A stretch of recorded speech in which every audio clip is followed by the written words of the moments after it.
তোমার কালকে রেজাল্ট দিচ্ছে, তুমি এখন কি করবা? তোমার কি করার আছে?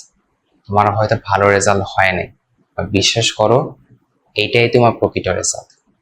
এটাই বাংলাদেশের এডুকেশন সিস্টেম। মানে 4-5 বছর ধরে আমরা দেখে আসতেছি, করোনার ব্যাচ থেকে শুরু করে পরবর্তী ব্যাচ, হ্যাঁ, শর্ট সিলেবাস, তারপরে আন্দোলন, এগুলো দেখে আসতেছি।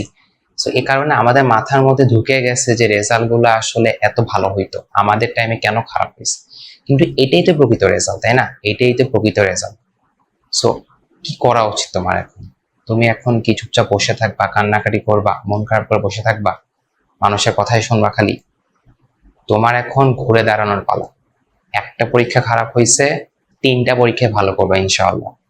এই চিন্তা মাথায় রেখে, এই এইমটা সেট করে পড়াশোনা শুরু করে দাও। আজকে অক্টোবরের 17 তারিখ, তোমার কাছে 2 থেকে 3 মাস সময় বাকি আছে। 2 থেকে 3 মাস কিভাবে কাজে লাগাবা?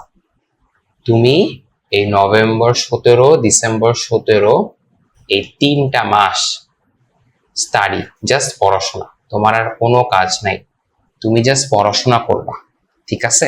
জাস্ট পড়াশোনা করবা, পরীক্ষা দিবা, আর কিচ্ছু করবা না। নিজের শখ আহ্লাদ বাদ দাও, আরাম একটু কমায় ফেলো, পড়াশোনা করো। যেই ব্যক্তিটা পরীক্ষার রেজাল্টের আগের দিনে 2 থেকে 3 ঘন্টা পড়তো, সে এখন 10 থেকে 12 ঘন্টা পড়তে হবে, কিছু করার নাই। ভার্সিটি লেভেলে, ভার্সিটি লেভেলে 1 থেকে 2% স্টুডেন্টদেরকে নেয়, হ্যাঁ, অ্যাডমিশন টেস্টে 1 থেকে 2% নেয়। লাখ লাখ পরীক্ষার্থী হয়, তুমি চিন্তা করো। এইচএসসি রেজাল্ট গুলো আমরা আগে দেখে আসতেছি, আমরা ভাবতাম আরে ভার্সিটিতেও হয়তো পার পেয়ে যাব, এমন না। তুমি এইচএসসিতে তোমার সায়েন্সের সাবজেক্ট খুব খারাপ হয়েছে, তুমি কি করবা?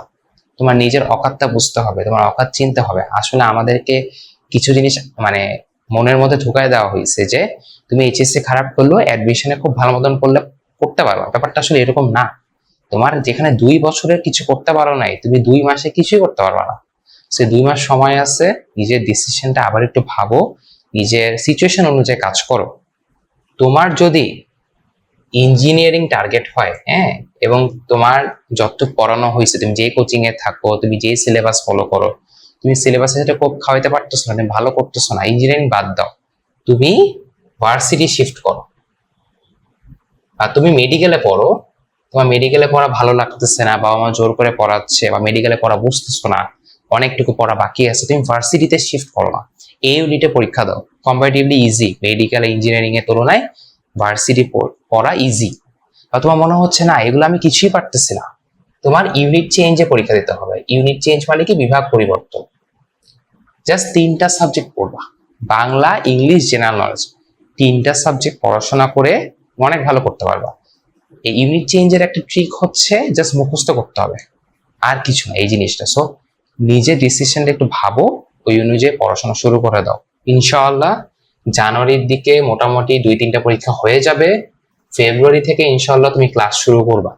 2টা টার্গেট করো, 2টা ভার্সিটি ক্র্যাক করবো ইনশাআল্লাহ, একটা তো হবেই।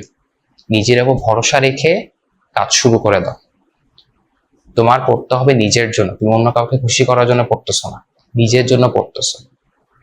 দেখা হবে তোমাদের সাথে সামনে অন্য কোনো একটা ভিডিও। আসসালামু আলাইকুম।